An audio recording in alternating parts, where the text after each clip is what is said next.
Hi friends, welcome to Divya's life style.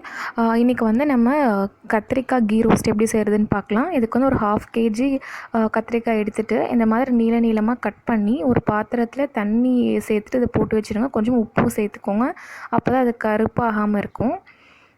So இப்போ வந்துட்டு நம்ம ஒரு பேனில் வந்து நான் 2 டேபிள் ஸ்பூன் வந்து தேங்காய் எண்ணெய், 2 டேபிள் ஸ்பூன் நெய் சேர்த்துட்டு டைரெக்டாகவே நீங்கள் கத்திரிக்காய் அப்படியே சேர்த்துக்கலாம். இதுக்கு வந்து நம்ம வெங்காயம், இஞ்சி பூண்டு பேஸ்ட்டோ, இந்த கடுகு அந்த மாதிரி எந்த எதுவுமே தேவைப்படாது. ஸோ அந்த oil plus coconut oil plus அந்த கீயில் வந்து நான் கத்திரிக்காயை கட் பண்ணி வச்ச கத்திரிக்காய் இப்படி டைரெக்டாக சேர்த்துட்டு நல்லா வதக்கிட்டு இருக்கணும். நீங்கள் சிம்மில் வச்சுக்கோங்க. சிம்மில் வச்சுட்டே வந்து நல்லா உங்களுக்கு இப்போ பார்த்தாவே உங்களுக்கு தெரியும், கொஞ்சமாக அது வந்து ஒரு 5 minutes ஆனதுக்கப்புறமா வெந்திருக்கு. இப்போ வந்துட்டு கொஞ்சம் உப்பு சேர்த்துக்கோங்க. ஒரு 1/2 ஸ்பூன் வந்து மஞ்சள் தூள் சேர்த்துக்கிறேன். 1/2 ஸ்பூன் வந்துட்டு கரம் மசாலா,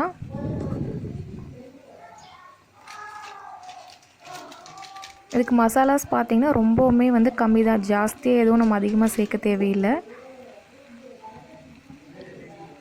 1 டேபிள் ஸ்பூன் வந்து இப்போ கறி மசாலா சேர்த்துருக்கேன். உங்களுக்கு கறி மசாலா இல்லை அப்படின்னா நீங்கள் சிக்கன் மசாலா, மட்டன் மசாலா ஏதாவது சேர்த்துக்கோங்க. இப்போ வந்து 1 டேபிள் ஸ்பூன் வந்துட்டு நான் வந்து மிளகாய் தூள் சேர்த்துருக்குறேன். இதெல்லாம் சேர்த்துட்டு நல்லா மிக்ஸ் பண்ணுங்கள்.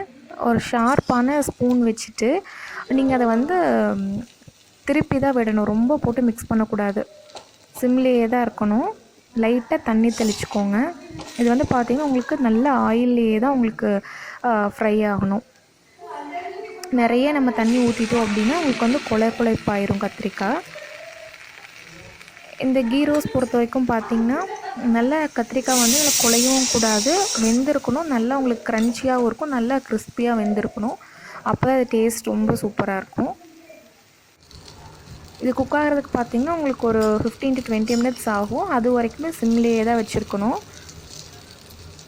கொஞ்சமாக வந்து கருவேப்பிலை சேர்த்துக்கணும். கருவேப்பிலை வந்து இந்த ஸ்டேஜில் சேர்த்துக்கோங்க. நல்லா உங்களுக்கு பொடிசாக கட் பண்ணிவிட்டு அதுவும் மல்லி இலையும் 2ம் சேர்த்துக்கலாம். இப்போ வந்து நான் மறுபடியும் வந்து 1 டேபிள் ஸ்பூன் வந்துட்டு நான் கீ சேர்த்துக்கிறேன். மிக்ஸ் பண்ணுறது பார்த்தீங்கன்னா ரொம்ப போட்டு மிக்ஸ் பண்ணக்கூடாது, ஜஸ்ட்டு நீங்கள் வந்து திருப்பி விட்டால் போதும். சிம்லேயே வச்சுக்கோங்க. நீங்கள் வந்து மூடி வச்சுருங்க. மூடி வச்சுட்டு நீங்கள் எடுத்து அதை வந்து ஜஸ்ட்டு மிக்ஸ் பண்ணுவீங்க பார்த்தீங்களா, அந்த டைம் மட்டும் 1 நிமிஷம் நீங்கள் வந்து ஹை ஃப்ளேமில் வச்சுக்கிட்டால் போதும். சிம்மில் வைக்கும் போது க்ளோஸ் பண்ணி வச்சுக்கோங்க. அப்பப்போ வந்து எடுத்து வந்து நீங்கள் மிக்ஸ் பண்ணும்போது மட்டும் ஹை ஃப்ளேமில் வச்சு மிக்ஸ் பண்ணி எடுத்துக்கோங்க. ஒரு 5 minutes பார்த்திங்கன்னா நமக்கு சூப்பராக வந்து ரெடி ஆகிடுச்சு நம்மளோட கத்திரிக்காய் ஃப்ரையே. உங்களுக்கு பார்த்தாவே தெரியும்.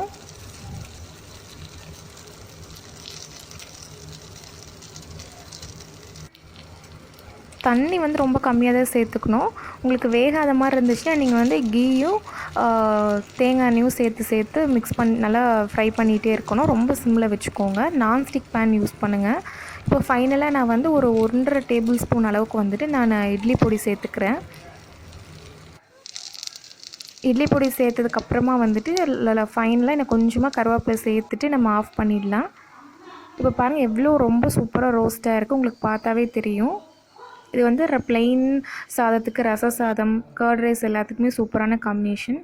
கண்டிப்பாக இதெல்லாம் ட்ரை பண்ணி பார்த்துட்டு எப்படி இருக்குன்னு சொல்லுங்கள். நான் பண்ணுற வீடியோஸ் பிடிச்சிருந்துச்சின்னா சப்ஸ்கிரைப் பண்ணிக்கோங்க. தேங்க்ஸ் ஃபார் வாட்சிங். தேங்க்யூ.